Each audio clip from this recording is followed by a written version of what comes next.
العظیم حسبنا اللہ ونعم الوکیل نعم المولا ونعم النصیر بسم اللہ الرحمن الرحیم الحمد للہ الذی ہدانا لہذا وما كنا لنهتدي لولا ان هدانا الله لقد جاءت رسل ربنا بالحق والصلاة والسلام على رسول الثقلين محبوب رب المغربين والمشرقين جد الحسن والحسین ابی القاسم محمد. آپ آگے آ جائیے. وعلى اہل بیتہ الطیبین الطاہرین المعصومین المظلومین واللعنۃ الدائمۃ باقیۃ علی اعدائہم وقتلتہم وغاصب حقوقہم اجمعین. اما بعد فقد قال اللہ فی کتابہ المجید وفرقانہ الحمید وقولہ الحق. بسم اللہ الرحمن الرحیم. لقد ارسلنا رسلنا بالبینات وانزلنا معهم الکتاب والمیزان لیقوم الناس بالقسط. صلوات پڑھیں مل کر محمد وعلی محمد.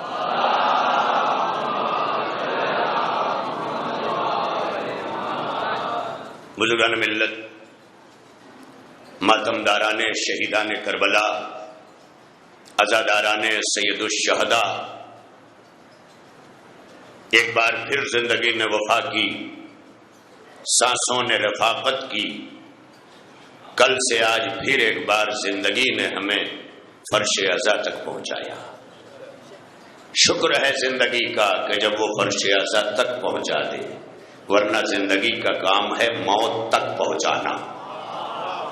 بڑی منزل ہے. زندگی کا کام کیا ہے؟ موت تک پہنچانا.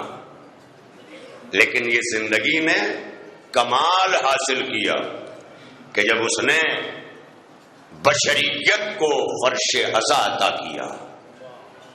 خدا کی قسم اگر حسین فخر سلیمان ہیں تو یہ بھی ماننا پڑے گا کہ بساط سلیمانی نیچے ہے، فرش عزا اوپر ہے. یہ نصیب ہے ہمارا. خدا کی قسم کوئی کسی پہ احسان نہیں کرتا. ٹھنڈے رہا کرو. حسینیت نے عباس کے جذبوں کو کنٹرول کیا ہے، جذبوں کو اجازت نہیں دی. خدا کی قسم مرحوم اظہار حسین جلال پوری اللہ مقامہ نے بڑی عجیب و غریب بات کہی تھی کہ عباس چاہتے ہیں کہ مل جائے ذوالفقار. عباس چاہتے ہیں کہ مل جائے ذوالفقار، شبیر سوچتے ہیں قیامت رکی رہے. قیامت تو یہ ہے کہ یہ بات ہی کچھ لوگوں کے لیے قیامت ہے نا. تھوڑا کم از کم چہرے ورے سے بھی ظاہر کیا کریں. وہ پتھر ہے جو ایک ہی صورت میں باقی رہتا ہے نا. پھول پودے بھی ہوائیں پاتے ہیں تو ہلنے لگتے ہیں، اور یہاں ذکر حسین کا طوفان امڈا ہے اور پتھر کی طرح بت بنے بیٹھے. احساس دلائیں. یہ جو اعمال کا حکم ہمیں دیا گیا، عملی زندگی کا، اٹھو نماز پڑھو روزہ رکھو، یہ سب اسلام کی عملی زندگی ہے. یہی ہے نا. تو عملی زندگی میں ہمیں کیوں، کس لیے اللہ نے یہ نظام بنا کے دیا کہ صبح طلوع فجر سے پہلے اٹھ جاؤ، خدا کی قسم وہ کسی بھی چیز کا ایسی حکم دے ہی نہیں سکتا جو عبث ہو. اگر وہ جمعہ پڑھنے والوں سے کہتا ہے کہ جمعہ کے بعد بکھر جاؤ میری زمین پر، اور لہن ونن فسو، بکھر جاؤ میری زمین پر اور رزق تلاش کرو، تو تلاش کرنے کا جو حکم دے رہا ہے، حکم دینے سے پہلے وہ انتظام کرتا ہے. کیا کہہ رہا ہوں؟ منزل ذرا دیکھیں نا. اس کی ربوبیت یہی ہے کہ وہ اگر تلاش رزق کا حکم دے رہا ہے تو واجب الوجوب پر واجب ہے کہ وہ رزق پہلے مہیا کرے پھر تلاش رزق کا حکم دے. میں کیا کہہ رہا ہوں؟ زندگی کا کام ہے موت تک پہنچا دینا، وہاں سے زندگی ساتھ چھوڑ دیتی ہے، موت ساتھ لے کے چلتی ہے. آپ دیکھیں. تو میں عرض کر رہا تھا کہ عملی زندگی اسلام کی نظام بنا کر ہمیں اسی لیے دی گئی ہے تاکہ ہم اس زندگی کے ذریعے واجب الوجود کے اس صنعیت کو جانے کہ جو اس نے ہمارے شعور کے بیدار ہونے سے پہلے ہمارے لیے رکھی ہے. اس پوری کائنات میں جب آدم نہیں آئے تھے کائنات بن گئی تھی، لیکن تخلیق کائنات کے ساتھ زمین کے اندر وہ ساری چیزیں اس نے پوشیدہ کر دی جو صبح قیامت تک کی ضرورت ہے. کہاں بیٹھے ہیں آپ؟ سلامت رہیں. میں اپنے بزرگوں کی دعاؤں کے ساتھ نوجوانوں سے مخاطب ہوں. خدا کی قسم وہ اللہ ہے، وہ واجب الوجود، وہ صاحب قدرت، وہ علی کل شیء قدیر. وہ کبھی عبث حکم نہیں دیتا. اگر وہ حکم دے رہا ہے روزہ رکھو تو تمہیں بھوکا مارنے کے لیے نہیں، جو کھلا رہا تھا وہی کہہ رہا ہے بھوکے رہو. جو کھلا رہا تھا وہی کہہ رہا ہے بھوکے رہو.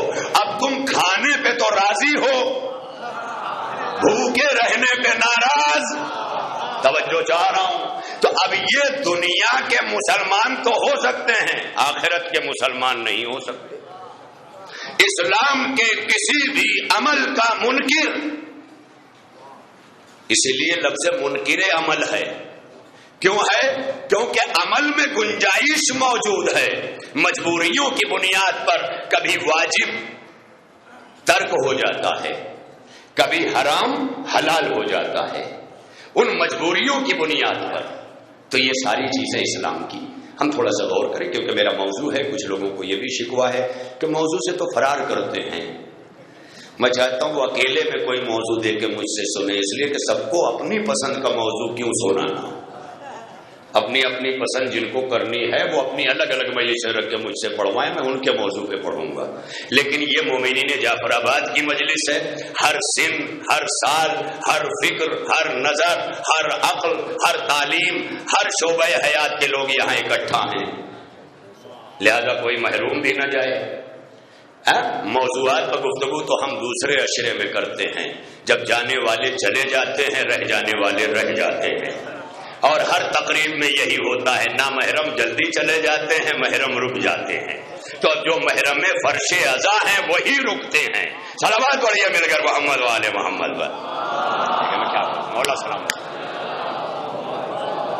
تو ارباب کرم، ارباب فکر و نظر، اسلام، دین اسلام روز اول سے آج تیسرے مرحلے فکر میں مرکزی بڑا امام باڑہ جلال پور یو پی سے خطاب کرتے ہوئے اپنے موضوع کا تعارف کراتے ہوئے کہا تھا دین اسلام اور مذہب اہل بیت.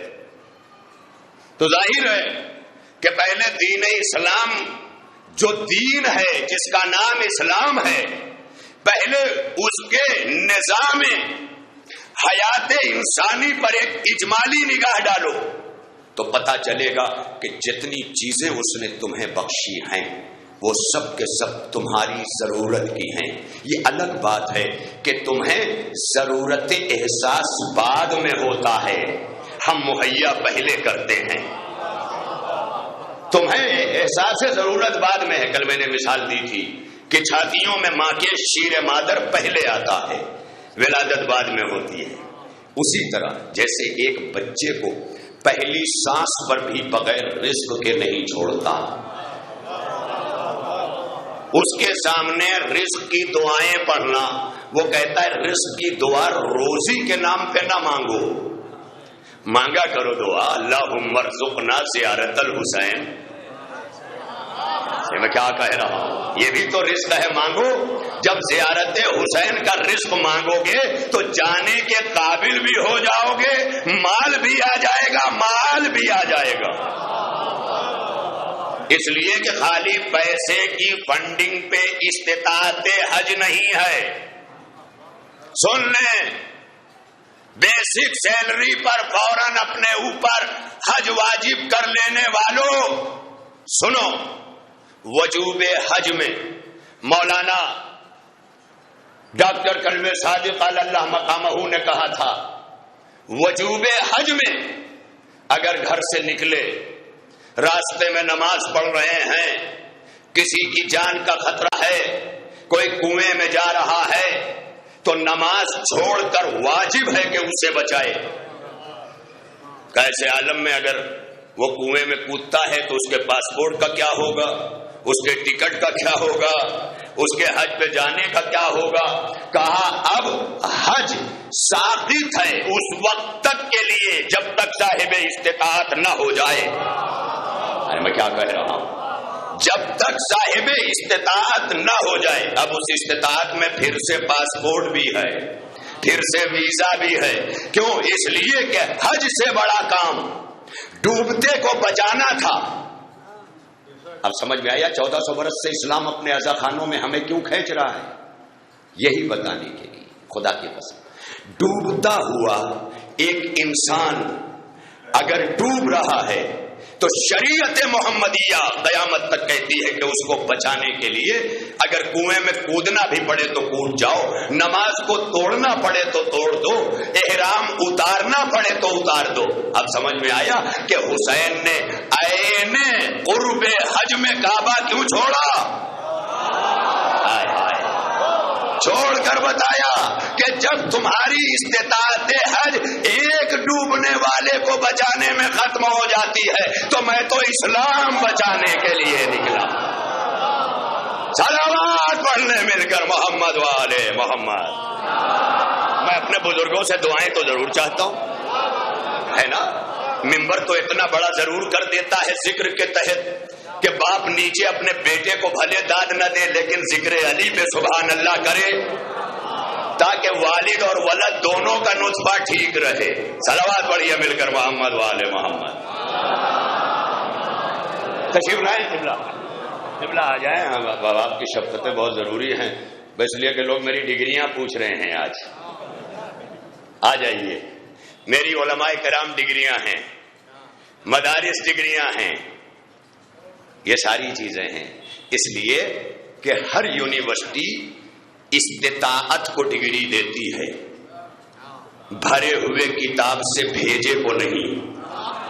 ہائے ہائے، کتاب سے بھرے ہوئے بھیجے کو ڈگریاں نہیں دی جاتی، استطاعت کو دی جاتی ہے کہ کس نے کتنا پڑھ کر پڑھے کو کتنا نافذ کیا ہے. ہائے ہائے، ذرا گاڑھا ہو رہا ہے. کچھ لوگوں نے کہا تھا خدا کی قسم گاڑھا نہیں ہوگا، بس فرش ازا پہ آتے رہو. یہاں وہ زبان بولی جاتی ہے نا کہ جہاں اگر زبان کو لغزش ہوئی تو ظفر حسین ظفر مہتو مرحوم بے ساختہ کہہ اٹھتے ہیں کہ مل نہیں سکتا برادر سے برادر کا مزاج، کربلا میں ایک ہے لیکن 72 کا مزاج. جو بھی کہیے بے خطر کہیے مگر یہ سوچ کر عصمت مریم سے بھی نازک ہے منبر کا مزاج. ارے اب تو بولو، ہے نا. یہ منزل ہے، لہذا یہ پیش نظر رہے. بڑی تیزی سے میں اپنے مطلب تک، ظاہر ہے کہ میں کسی یونیورسٹی میں سبجیکٹ کا لیکچر نہیں دے رہا ہوں، میں موضوع اسلام پر گفتگو کر رہا ہوں. دین اسلام بالغ ہو کے نہیں سمجھے تو کب سمجھو گے؟ اتنا تو واجب ہے بالغ ہونے تک کہ دین کے اصولوں کو سمجھو، جانو نہیں. جانا تو تم نے ختنے ہی کے وقت جان لیا تھا، اللہ ایک، پنجتن پانچ، امام بالا نہ تتلا کے بولتے ہیں، اسی وقت ہم سکھا دیتے ہیں، خدا کی قسم۔ اب وہ سیکھ لیتے ہیں کیونکہ ان کی فطرت میں ہے سیکھنا، کیونکہ روح گنہگار نہیں ہوتی اور روح ہی عقیدے کو قبول کرتی ہے، لہذا توحید اتر گئی، عدل اتر گیا، نبوت اتر گئی، قیامت اتر گئی، یعنی روح کی پاکیزگی نے سارے عقیدے کو اتار دیا اور جسم کی خطاؤں نے نماز سے دور کر دیا۔ صلوات پڑھے نا مل کر محمد والے محمد پر، مولا سلامت رکھے۔ حاجی صاحب، جسم کی خطاؤں نے نماز سے دور کر دیا، جسم خطاوار ہوا تو ترک عمل، ترک واجب۔ اب یہ سب بول بول کے بھی میں اپنی ڈگری دکھاؤں؟ یہ فقہ کی خاص زبان، ترک واجب کا مرتکب تعزیر یافتہ ہے اسلام کا، ساتھ قابل سزا ہے اسلام کا، یہ مرتکب واجب کا۔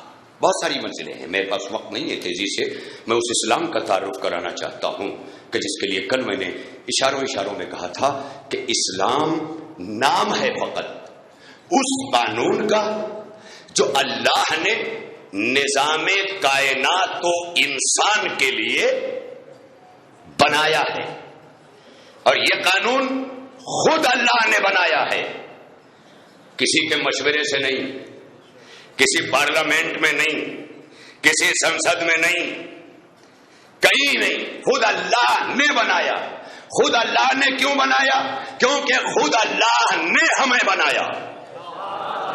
کیا کہہ رہا ہوں؟ دیکھیں منزل ہے، اسی نے بنایا تو اب وہی نظام دے گا، کیسے چلنا ہے، کیسے اٹھنا ہے، کیسے بیٹھنا ہے، کیسے سونا ہے۔ یہ مذہب پر چلنا یہ دشواری نہیں ہے، بلکہ مذہب پر چلنا توحید پر اطمینان ظاہر کرتا ہے کہ جب اس کے کہے پہ چلیں گے تو کامیابی یقینی ہے۔ اسی کے کہے پر علی چلا اور اتنا کامیاب ہوا کہ سر پہ ضربت بھی کھا رہا ہے اور کہہ رہا ہے فزت برب الکعبہ۔ یہ ہے کعبے کے رب کی قسم، علی کامیاب ہو گیا۔ کامیابی کسے کہتے ہیں؟ اپنی انا کی تسکین کو کامیابی کہتے ہیں۔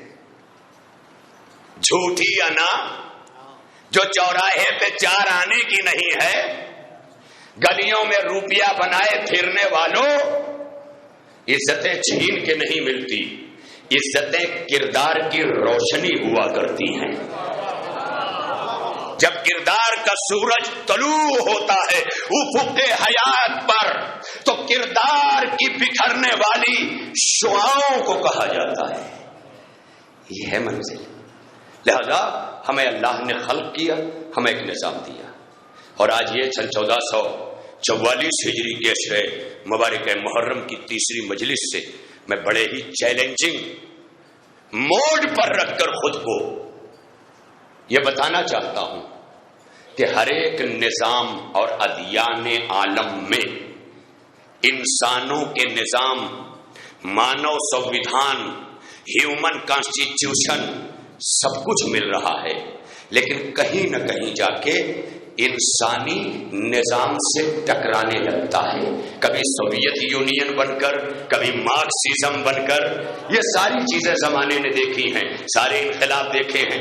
جمہوریت بھی ختم ہونے والی ہے، کورونا آیا ہی اس لیے تھا کہ 150 سال ہو گئے ہیں، جمہوریت قریب ہے، اب اس نظام کو ہٹانا ہے۔ تو علامہ اقبال پر میں نے کتاب ابھی حال ہی میں پڑھی، ممرہ میں کورونا کال میں جو ہے وہ ایک کتابی میلہ لگا، میں اس میلے میں گیا تو بہت ساری کتابیں دیکھتے دیکھتے اپنی ایک پسندیدہ ٹاپک کی کتاب پر میں نے ہاتھ مارا، وہ کتاب اٹھائی، جب اٹھا کے میں نے اس کو پڑھنا شروع کیا تو اس کتاب کا نام تھا علامہ اقبال کی جمہوری خلافت۔ جب پوری جمہوری خلافت پر میں نے نگاہ ڈالی تو علامہ مودودی یاد آئے۔ علامہ مودودی کو جب پڑھا تو علامہ اقبال کے نظریے کے عکاس ملے۔ یہ بڑی منزل ہے، یہ دیکھ لیں آپ، علامہ اقبال کے نظریے کے عکاس ہر جگہ پر۔ یہ پورا اسلامک تھیالوجی کے حوالے سے بات کر رہا ہوں، مگر میں اس کتاب کے حوالے سے بتاؤں کہ علامہ اقبال نے جمہوریت کے بعد جس جمہوری خلافت کی بات کی ہے، جب میں پڑھتے پڑھتے اس مقام پر پہنچا کہ جسے علامہ اقبال نے جمہوری خلافت کا نام دیا ہے وہی منبر غدیر کا صاحب ولایت مولا ہے۔ کیا کروں، کہاں بیٹھے ہیں؟ کیونکہ یہ جو آج ولایت ولایت ولایت، میں نے ابھی بمبئی میں جو اشرا پڑھا 6 ذی الحجہ سے 15 ذی الحجہ تک، ابھی حال میں وہاں پڑھ کے آیا ہوں یہ اشرا، تو میں نے وہاں ایک مشورہ بھی دیا کہ مدارس کے نظام میں ولایت کو سبجیکٹ بنا کے پڑھایا جائے، نصاب میں داخل کیا جائے، توحید، عدل، نبوت، امامت، قیامت، بہت سی جگہ پر مہدویت پڑھائی جا رہی ہے۔ تو ولایت کو پڑھائے جانے کی اس لیے ضرورت ہے کہ جب تک زمانہ ولایت کو نہیں سمجھ لے گا تب تک ولایت کے نام پہ تقسیم ہوتا رہے گا۔ آج اسی میں ہمارے مکتب فکر میں عزاداروں کے دھڑے میں کتنے نظریے بنتے ہوئے ملے ہیں۔ اس کا نظریہ کیا ہے؟ یہ کیسے ولی، وہ کیسے ولی، مولانا کیسے ولی، آیت اللہ کیسے ولی۔ تو ولایت کی حدیں گزشتہ سال میں نے ہلکا سا اشارہ کیا تھا، جو شروع ہوتی ہیں ولایت کی حدیں وہ کہاں سے شروع ہوتی ہیں؟ ولی باپ کے مر جانے پہ پالنے والا بھی میرا ولی ہے، ولایت کی یہ بھی ایک منزل ہے، وہ میرا ولی ہے۔ باپ بیٹی کے نکاح کے وقت بلایا گیا، ولی ہے، منکوحہ کو بلاؤ۔ کون بلایا گیا؟ ولی۔ یہ نہیں کہا گیا کہ باپ آئے۔ میں نے اس پر بڑا غور کیا کہ یہ ولی کہہ کے کیوں بلایا جاتا ہے؟ نکاح نامے میں بھی ولی منکوحہ میں شمبھائی لکھا جاتا ہے، ولی ہے منکوحہ، یعنی منکوحہ کا ولی وہ باپ ہو وہ آئے، چچا ہو وہ آئے، پھوپھا ہو وہ آئے، جو ولی ہو وہ آئے، کیونکہ ولایت کے لیے شرط رشتہ نہیں ہے، شرط منصب ہے۔ کیا کہہ رہا مولا سلامت رہے۔ جو ولی ہو وہ آئے، اس لیے کہ یہاں ابنیت کی شرط نہیں ہے، یہاں شرط منصب ہے۔ ولی کو بولا تو وہ بھی ولی ہے۔ اب اگر کوئی بہکا کے کہے دیکھو دیکھو ولایت کو کہاں پہنچا دیا، لڑکی کے باپ کو بھی ولی بنا دیا، تو جو لڑکی کے باپ کی ولایت کو نہ سمجھا وہ ایک فقیہ کی ولایت کو کیسے سمجھے گا؟ اس لیے کہ ولایت فقیہ کی ولایت فقط حدود فقہ پہ ہے، اور اس کے ساتھ ساتھ زمانے کے موجودہ مناظر میں سیاسی اور دینی امتزاج کا فیصلہ لینے کی اہلیت رکھتا ہوں۔ آج بھی ہمارے وطن کے بزرگ شاعر جناب زاہد جلال پوری صاحب کے دروازے پہ وہ بینر لگا ہوا ہے کہ کربلا وہ خوش قسمت آماج گاہ ابدیت ہے کہ جہاں بندگی کو ایک ایک وقت میں 2 فقیہ نصیب تھے۔ ایک فقیہ کا نام عباس تھا، ایک فقیہ کا نام حبیب ابن مظاہر تھا۔ یہ کون تھے؟ یہ ولی فقیہ تھے۔ امامت کی موجودگی میں ولی فقیہ کا کام امام کے برابر ہونا نہیں ہوتا، ولی فقیہ کا کام امامت کا تحفظ ہے۔ ارے میں کیا کہہ رہا ہوں بھائی، جو رسالت کو حفاظت دے وہ ولی محمد ابو طالب ہے۔ تم کفر و ایمان میں پڑے ہو، ابو طالب ولی ہیں، باپ نہیں، ولی۔ اچھا میں نے وہ جملہ ادھورا چھوڑ دیا، یہ ولی ہے، ولی منکوحہ کیوں لکھا جاتا ہے؟ یہی لکھا جاتا ہے ولی ولی۔ تو ایک چیز سمجھ میں آئی کہ جب نکاح ہوتا ہے نا تو وہ نکاح نفس کا نفس کے ساتھ ہوتا ہے۔ یہ ہم لوگ سمجھ بھی نہیں پاتے، سننا بھی نہیں چاہتے، اتنا چور رہتے ہیں، اتنا مگن رہتے ہیں کہ شریعت بھلائے بیٹھنے کا نام شادی ہے، دین سے دامن بچا لینے کا نام شادی ہے، اور جب بربادی ہوتی ہے تو فریادی نوحہ ہوتا ہے. جب زندگی میں مہر فاطمی کا دین رکھا، فاطمہ کا دین نہیں رکھا، کیا کہے؟ مہر فاطمی بس تبرکن مہر فاطمی دے کر تبرک سے زندگی نہیں چلتی. ہاں تبرک پہ زندگی پلتی ہے.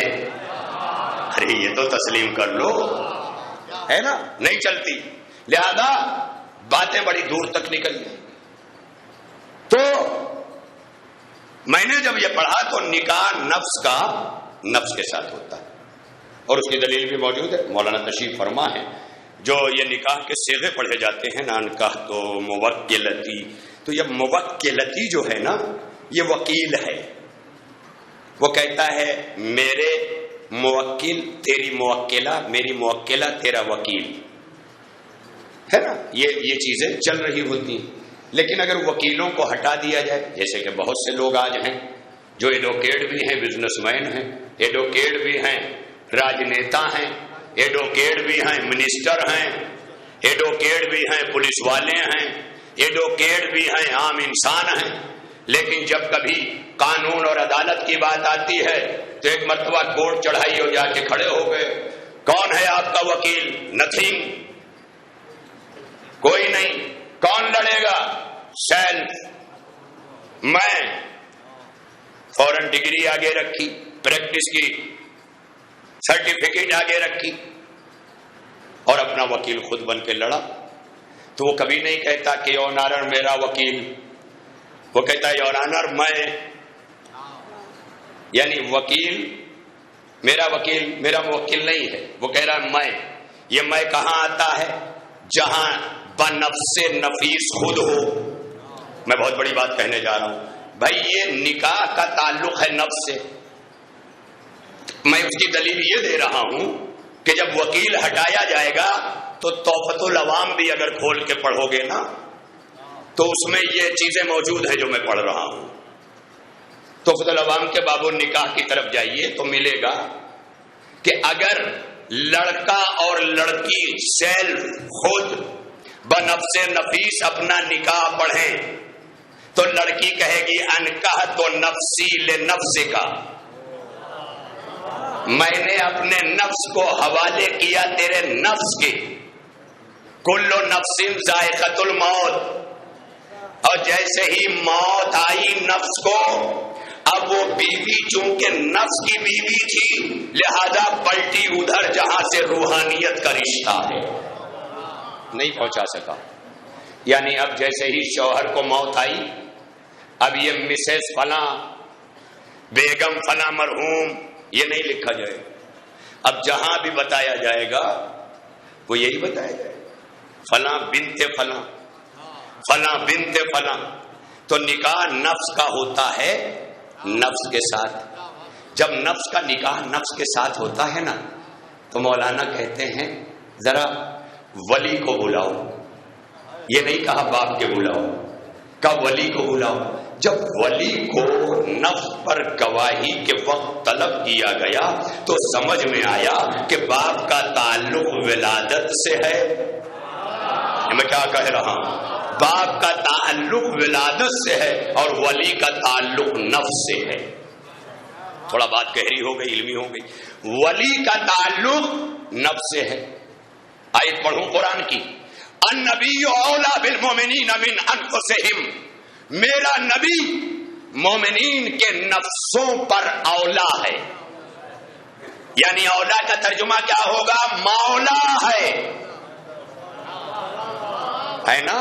تورا مورا کرتے رہو لیکن جب بھی اولا کو بگاڑو گے تو مولا بنے گا، ہے نا. تو اولا ہے. نبی کیا ہے؟ اولا ہے. قرآن نے مصطفیٰ جان رحمت، کملی والے، سرمے والے، داڑھی والے، زلفوں والے، طیبہ والے، کملی والے، یہ مسلمانوں کے سارے ہیں. لیکن ہمارے یہاں اور ان کے یہاں یہی فرق ہے کہ وہاں جاتے ہیں تو کملی میں ہیں، یہاں آتے ہیں تو چادر میں ہیں. کملی میں اکیلے رہتے ہیں، چادر میں پنجتن کے ساتھ رہتے ہیں، ہے نا. تو منزل دیکھے کہاں سے کہاں لے آیا. ولی بلایا گیا کب؟ جب نفس کا نفس کے ساتھ معاہدہ ہو رہا تھا. جب نفس کا نفس کے ساتھ معاہدہ ہو رہا تھا تو کسے پکارا؟ کہا ولی کو بلاؤ. اچھا بیٹی کا باپ بلایا گیا. کبھی آپ نے نہیں سنا ہوگا مولوی کہے کہ بیٹے کا باپ بلاؤ. یہ بیٹی کا باپ کیوں بلایا گیا؟ اس لیے کہ نکاح کے صیغے میں ایجاب عورت کی طرف سے ہوتا ہے. عورت کا وکیل کہتا ہے انکاح تو موکلتی، میں نے نکاح میں دیا. یعنی جب تک یہ نہ دے لڑکا سر پٹک کے مر جائے، چہرہ سوکھ جائے، چہرہ اتر جائے، سب کچھ ہو جائے، لیکن اگر ایک عورت نہ کرے نکاح نہیں ہو سکتا. لیکن یہی عورت جب نکاح کے وقت اپنے اختیار کو نہیں سمجھ پاتی تو طلاق کے وقت بے اختیار رو پڑتی ہے. یہ اسلام کا نظام عدل ہے کہ نکاح کا حق عورت کو دیا ہے، طلاق کا حق مرد کو دیا ہے. یہ اسلام کا وہ نظام عدل ہے کہ رہتی دنیا تک زرین حروف سے لکھا رہے گا اور کائنات کی کوئی طاقت اسلام کے اس قانون پر حرف نہیں لا سکتی، کیونکہ یہ نیچر کا قانون ہے، یہ فطرت کا قانون ہے. یہ اس کا ہے جس نے تمہیں بنایا ہے، اس نے تمہیں نفس بخشا ہے، نفوس دیے ہیں تمہیں. اور نفس کو کس لیے دیا؟ آخری نبی طٰہٰ، یاسین، بشیر، نذیر، سراج منیر، مولائے گل، دانائے سبل، ختم الرسل، وہ رسول ہے. اس رسول کو اللہ نے غدیر کے میدان میں اسلام کامل کے لیے روکا. جب روکا تو کیا کہا؟ یا ایھا الرسول بلغ، اے میرے رسول رک جاؤ اور پہنچا دو. تو کسے روکا؟ رسول کو. کسے روکا؟ رسول کو. رسالت ایک منصب ہے، منصب رسالت کو روکا. رک جاؤ، پہنچا دو، پہنچا دو. کسے روکا؟ رسول کو. لیکن رسول صرف رسول نہیں ہے، رسول ابراہیم کے زمانے سے منصبوں میں امام بھی ہے. ابراہیم جب سے امام ہوئے مصطفیٰ تک رسول اپنے منصب میں امام بھی ہے، امام بھی ہے. اب پورے چیلنج سے دنیا میں چیخ کے کہا کرو کہ ہم نے کب کہا کہ نبوت ختم نہیں ہوئی ہے؟ نبی خاتم النبیین ہیں اور ختم نبوت کی آیت قرآن میں موجود ہے. ہمارا ایمان ہے، لیکن اگر ختم امامت کی کوئی آیت دکھا دے تو ہم اہل بیت ماننا چھوڑ دیں. دکھا دے کوئی، نہیں ہے موجود، اس کا مطلب امامت مسلسل. لیکن غدیر کا خطبہ پیغمبر کا اسلام کامل کے وقت بڑا طولانی ہے. اس خطبے میں اللہ کے رسول نے ساری باتیں کہی ہیں، وہ میرا مقصد نہیں ہے. میں اس میں کا فقط ایک کلمہ، ایک جملہ لینا چاہتا ہوں. رسول اللہ نے جب پورا خطبہ دے دیا تو مجمع سے پوچھا الست اولا بکم من انفسکم، کیا میں تمہارے نفسوں پر اولا نہیں ہوں؟ اس کا مطلب پورے مجمع اصحاب کو یہ معلوم تھا کہ یہ خاتم النبیین بھی ہیں اور مولا بھی ہیں، نفسوں پہ اولا بھی ہیں. لہذا کیا کہا؟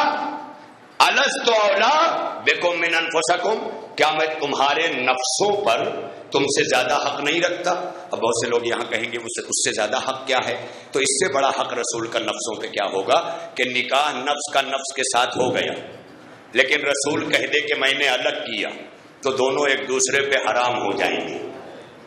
مولا کا مطلب سمجھ رہے ہو؟ یعنی میرے نفس نے بیوی ڈھونڈا، لیکن اگر مولا کہہ دے کہ الگ ہو جاؤ تو دونوں حرام. یہ ہے نفسوں پہ، یہ ہے نفسوں پہ مولا ہونا. اس کا مطلب یہ ہے کہ اگر مرضی سونے کی ہے اور مولا کہہ دے جاگتے رہو، ارے کہاں ہیں آپ؟ مرضی سونے کی ہے، اور جو نفس پر مولا ہے وہ کہہ دو جاگتے رہو، تو سونا حرام ہے، جاگنا واجب ہے۔ اب سمجھ میں آیا کہ شب ہجرت کیوں برپا ہوئی تھی؟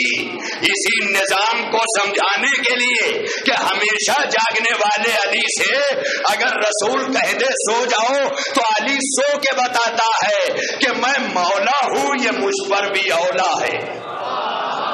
بھلا میرے سرکار، آپ دیکھ لیں منزل، آپ دیکھ لیں۔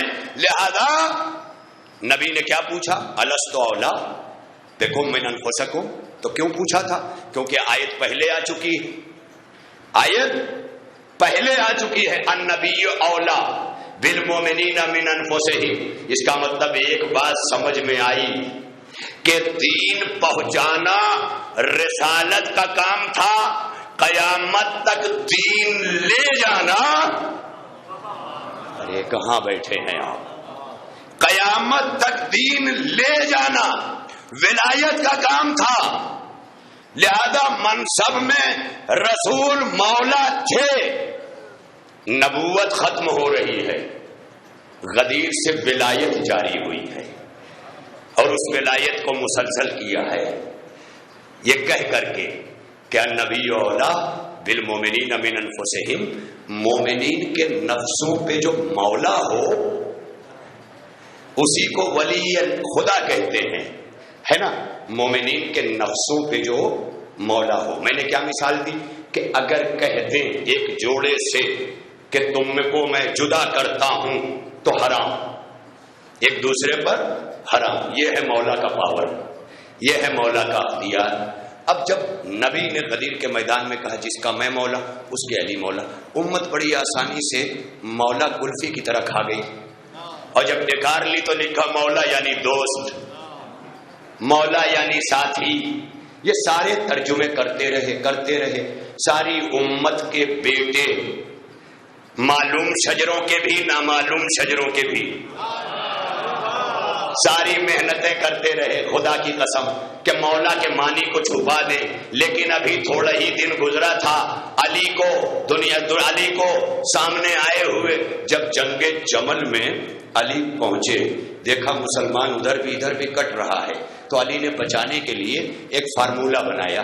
وہ فارمولہ یہ تھا کہ کسی طرح سے ام المومنین کو میدان سے رخصت کر دیا جائے، لہذا کئی پیغام دلوائے، ٹس سے مس نہیں ہوئی۔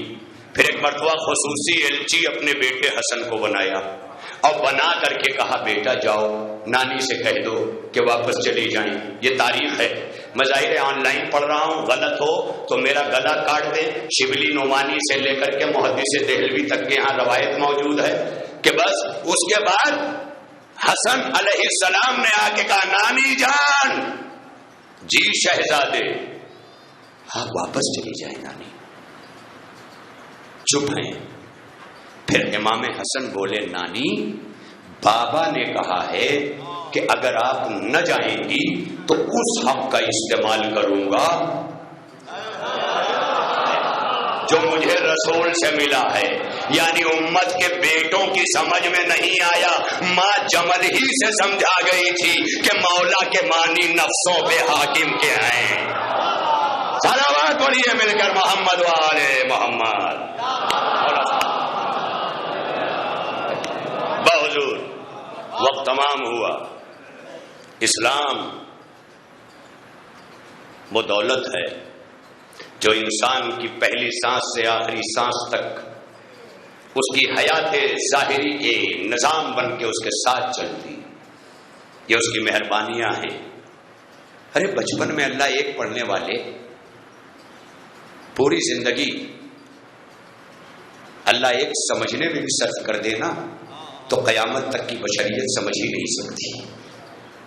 اللہ ایک پڑھ لینا بڑا آسان ہے، لیکن وہ اللہ ایک کتنا بڑا ہے، کتنا بڑا ہے، اسی سے اندازہ ہو سکتا ہے کہ دوش رسول پر دگانا پڑھنے والا، پشت رسول پہ نماز میں آنے والا، کپڑے جنت کے پہننے والا، مصطفیٰ سے نال اٹھوانے والا، زہرا کی چکیوں سے پالا گیا، یہ تمام چیزوں کا مجموعہ حسین ہے.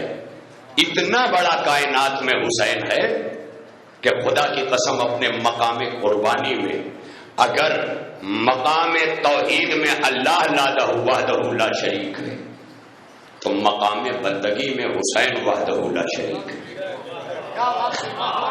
میں کیا کروں، یہ جملہ مجھے یہاں نہیں بولنا چاہیے تھا، ہے نا. نوجوان بتائیں کہ ہم لوگ دینار اور ریال جانتے ہیں. ایک صلوات پڑھنے مل جل کر محمد والے محمد پر. یہ سوئی صلوات نہیں، یہ صلوات آج آپ کو دوسری شب محرم الحرام کی بلند کرنا ہے، جو امام بارگاہ سے کربلا تک پہنچانا ہے.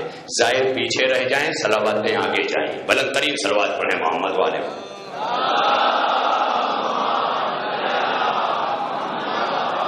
تو ارباب کرم ارباب فکر و نظر وہ حسین وہ کربلا میں آخری سجدہ کر کے بتا رہا ہے کہ جو بندگی میں اتنا بڑا ہے کہ وحدہ لا شریک ہے، وہ بتا رہا ہے کہ کتنا بڑا ہے وہ خدا کہ کائنات کے سب سے بڑے کا قد، جس کے آگے جس کا سر جھک رہا ہے وہ خدا ہے. اسی لیے ہمارے علماء نجف جب زائرین جایا کرتے تھے، اب تو سب علامہ خود ہو گئے ہیں بقلم خود، واٹس ایپ علامہ، فیس بک علامہ ہے، سارے سوشل میڈیا کے علامہ، تنقید کے علامہ، کل ملا کر کے کہ اب سننے کی عادت ہی نہیں رہی، بولنے کی ہو گئی ہے. ہر کوئی بولنا چاہتا ہے، ہر کوئی، سننے کا کوئی روادار نہیں. اور مصطفیٰ کے خطبے بتا رہے ہیں سننا سیکھو، علی کے خطبے بتا رہے ہیں سننا سیکھو، زینب کے خطبے بتا رہے ہیں سننا سیکھو. اس لیے کہ جب کانوں سے سنو گے تو دل کے راستے اترے گا، نہ جانے کب کون سا ہرملا ہر بن جائے.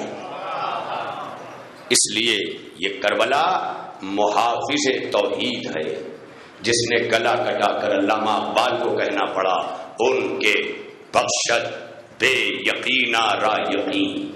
وہ ہے جو بے یقینوں کو یقین عطا کرتا ہے. ان کے لرزد سجود او زمین، وہ ہے کہ جس کے سجدوں سے زمین لرزتی ہے.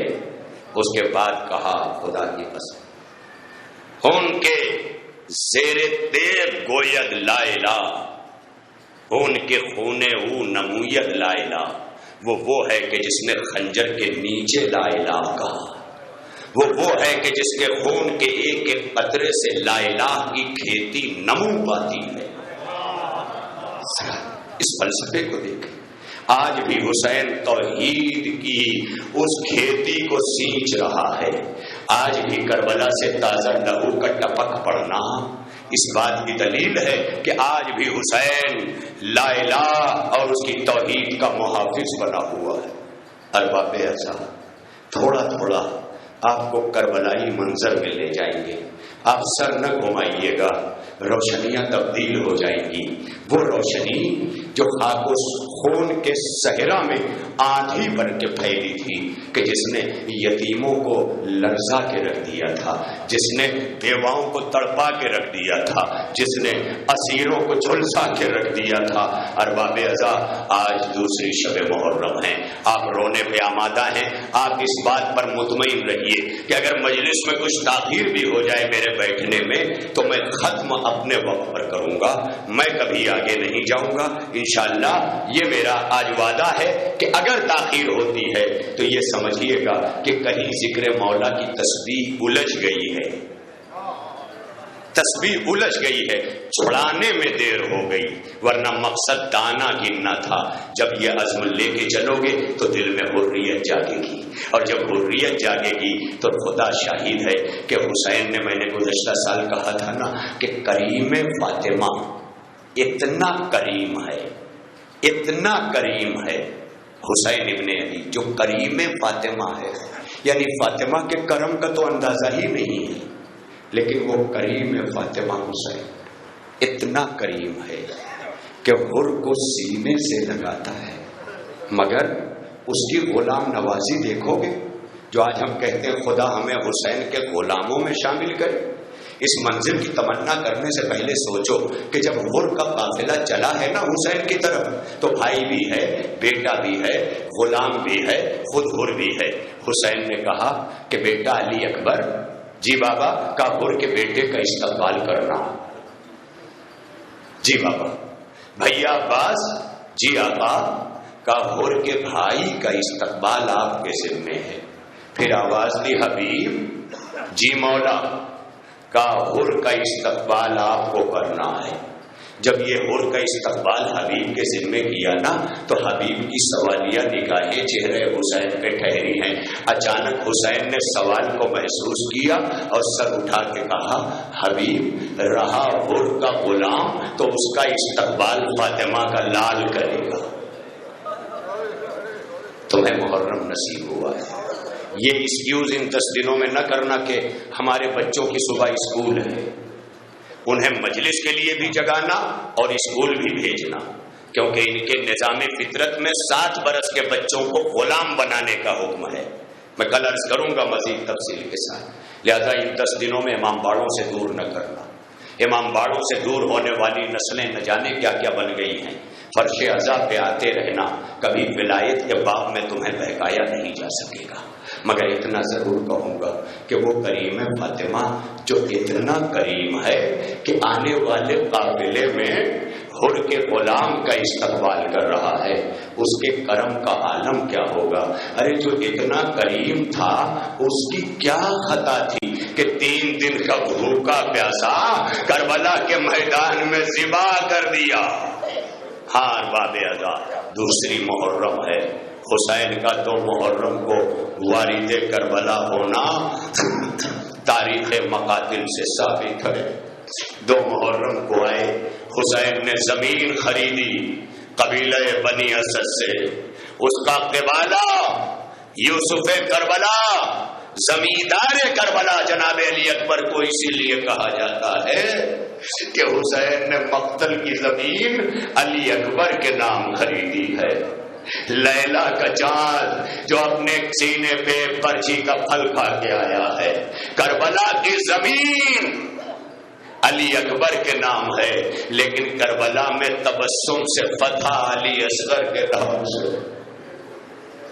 وہ علی اصغر جو رباب کا پارے جگر ہے، وہ علی اکبر جو لیلا کا چاند ہے۔ زمین خرید لی حسین نے، بنی ہاشم کے حوالے کیا، بنی اسد کے، کہ میں تمہیں یہ ہبہ کرتا ہوں، میرے بعد میرے ساتھ یہ سلوک ہوگا، تم آنا یہ کر کے جانا، سب کچھ حسین نے میرے زائروں کو مہمان رکھنا۔ اللہ اللہ، یہ حسین ہی کا جگر تھا کہ اپنے آنے والے زائرین کے لیے کتنا سوچ رہا تھا کہ زمین خرید لی تاکہ یہ کہہ سکے میرے آنے والے میرے مہمان ہوں گے۔ ہاں ارباب ادا، اسی لیے کربلا جانے والا حسین کا مہمان ہوتا ہے، غریب فاطمہ کا مہمان ہوتا ہے، اور جو حسین کا مہمان ہوتا ہے وہ قدموں پہ گرتا ہے، مگر حسین سینے سے لگا کے کہتے ہیں حر تو دنیا میں بھی آزاد ہے، آخرت میں بھی آزاد ہے۔ ارباب کرم، حسین نے زمین خریدی، بیویوں کے خیام کی ہماریاں زمین پہ رکھی گئی، خیام سجائے گئے، بیویاں خیام میں آئیں، جناب عباس کی زیر نگرانی سارے خیام نصب کیے گئے۔ ارباب ادا، وہ وقت بھی آیا کہ جب خیام ہٹانے پہ فوج اعلیٰ مصر ہو گئی، حسین نے اسے بھی قبول کر لیا، یہی بتانے کے لیے کہ فاطمہ کا لاڈ لڑنے نہیں آیا ہے، شریعت بچانے آیا ہے، نانا کا دین نافذ کرنے آیا ہے، امن و آشتی کو دوام دینے آیا ہے۔ حسین نے اپنا مقصد بھی بتا دیا، مگر ارباب ادا خیام بھی ہٹا لیے، لیکن حسین کے بچوں پر ہوتے ہوتے ظلم و جفا کا سلسلہ جاری رہا. 7 محرم پر نہر فرات پر اس طرح پہرا لگا دیا گیا کہ خیمے میں پانی کا قطرہ نہیں ہے. یہ کربلا ہے, یہاں ہر نبی گیا ہے گزر کر, کوئی ایسا نبی نہیں رہا کہ جو اس زمین پر رویا نہ ہو. حسین وارث انبیاء ہے. ہم سلام کرتے السلام علیکہ یا وارثا آدم صفوت اللہ. اے حسین, تو وہ قتیل الابرار ہے کہ آدم اپنے زمانے میں تجھ پہ روئے, نو اپنے زمانے میں کشتی میں تجھ پہ روئے, محمد مصطفیٰ روئے. تاریخ کہتی ہے, میں نہیں کہتا. آج حسین پر رونے کے مسئلے کو بھی شیعہ سنی مسئلہ بنایا جا رہا ہے, جبکہ علامہ محدث دہلوی جن کی مشہور زمانہ کتاب ہے کتاب استوفہ اثنا عشریہ, اس میں وہ باقاعدہ لکھتے ہیں کہ پیغمبر ختمی مرتبہ روز عاشور سرو پا پر رہنا, دھول اٹی ہوئی ہے سر میں, پاؤں ننگے ہیں, گریبان چاک ہے, آستین پلٹی ہوئی ہے, حسین پر گریا کر رہے ہیں, رو رہے ہیں. پھر وہ آگے لکھتے ہیں کہ رسول اللہ امام حسین پر روئے اور اس طرح روئے کہ جب اپنی زندگی میں حسین پر روتے تو ام سلمہ قریب رہ کے دلاسا دیتی تھی. جب ام سلمہ پوچھتی تھی اللہ کے رسول میرا لال حسین جب شہید کیا جائے گا تو کیا میں موجود رہوں گی؟ ارباب عذاب رسول اللہ روتے روتے اس بات میں سر ہلاتے ہیں اور ایک دن ایک شیشی اٹھا کر ام سلمہ کو دیتے ہیں. یہ صاحب تحفہ اثنا عشریہ لکھتے ہیں کہ ام سلمہ کو وہ شیشی دیتے ہیں اور کہتے ہیں ام سلمہ جب میرا لال شہید کیا جائے گا تو اس کی شہادت کے ساتھ ہی اس شیشی کی جو مٹی ہے یہ سرخ ہو جائے گی. یہ محدث دہلوی لکھ رہے ہیں سرخ ہو جائے گی. کہ اب ام سلمہ بیان کرتی ہے کہ عاشورے کا دن تھا, میرا دل جھملالی کیفیت میں تھا, قرار نہیں آ رہا تھا. میں بستر پر لیٹے لیٹے کونوزگی میں پہنچ گئی. اسی عالم میں کیا دیکھ رہی ہوں کہ اللہ کے رسول آئے ہیں اور تڑپ کے کہہ رہے ہیں ام سلمہ ماتم کرو, میرا لال کربلا میں 3 دن کا بھوکا پیاسا شہید کر دیا گیا. ارے ام سلمہ دوڑ کر اس حجرے میں گئی, مٹی کو اٹھایا, دیکھا مٹی سرخ ہے. کہا ام سلمہ مدینے کو خبر کر دو تیرا رسول کربلا سے آ رہا ہے. حسین کے گلے پر پسے گردن سے شبر کا خنجر چل رہا تھا. منادی کی ندا گونج رہی تھی, الا قتل الحسین بکربلا, الا صبح الحسین. حضرات میں آپ کے سامنے جو نوحہ پیش کرنے جا رہا ہوں کہ جب شمر ملعون کو مختار کے دربار میں پیش کیا گیا تو مختار کہتے ہیں ملعون تو بتا کربلا میں تو نے کیا ظلم کیا ہے. ملعون کہتا ہے مختار سن نہیں پاؤ گے. مختار کہتے ہیں تو بیان کر. جب شمر ملعون بیان کرتا تھا مختار گش کھا کے گر پڑتے تھے. یہ ملعون کربلا میں جو ظلم اس نے کیا ہے وہ بیان کر رہا ہے مختار سے. کیا بیان کر رہا سننا ہے, توجہ کا تعلق جہاں جا بھی حضرات. کہا مختار سے شمر لینے نہ پوچھو کیا ستم میں نے کیا ہے. کہا مختار سے شمر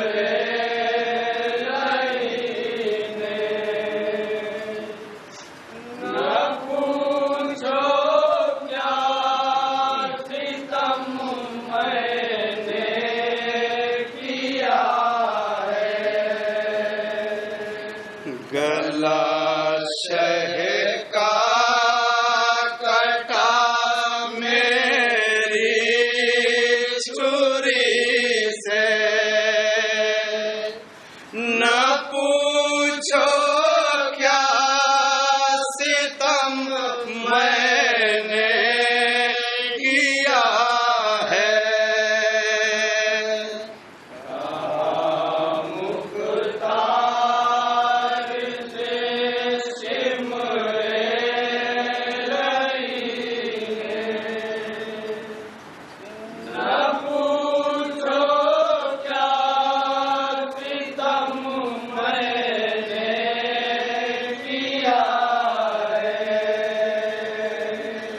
گلا شبیر کا سوکھا بہت تھا،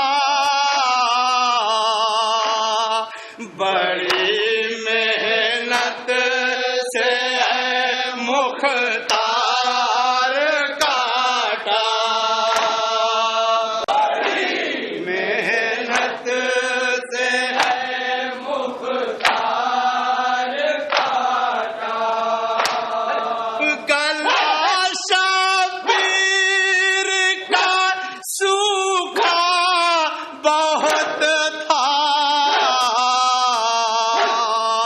بڑی محنت سے مختار کاٹا،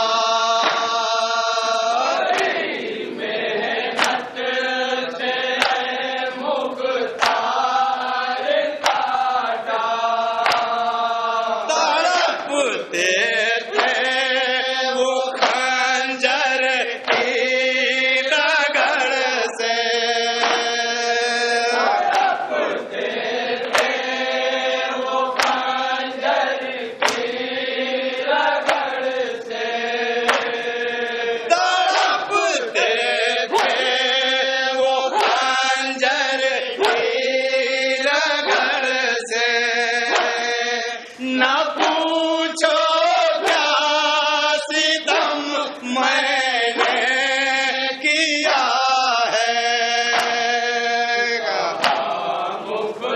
پھر یہ ملعون کیا بیان کرا سنیں گے، مختار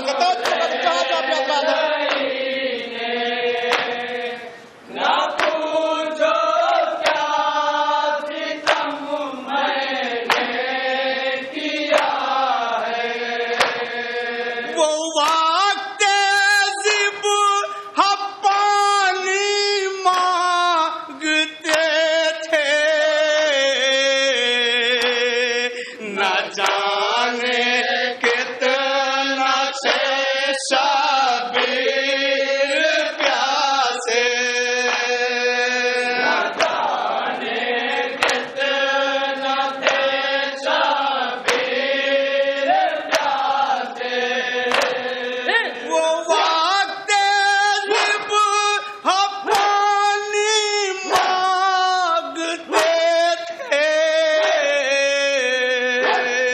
نہ جانے کتنا تھے شبیر پیاسے، نہ جانے کتنا تھے شبیر پیاسے، مگر کچھ بھی ترس کھایا نہ میں نے، مگر کچھ بھی ترس کھایا نہ میں نے، مگر کچھ بھی ترس کھایا نہ میں نے، نہ پوچھو کیا ستم میں نے کیا ہے۔ یہ بند کا رکھا جہاں کا بھی اللہ تعالیٰ کے مطابق، یہ ملعون کیا کہہ رہا ہے، نہ پوچھو کیا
طالب ہوں.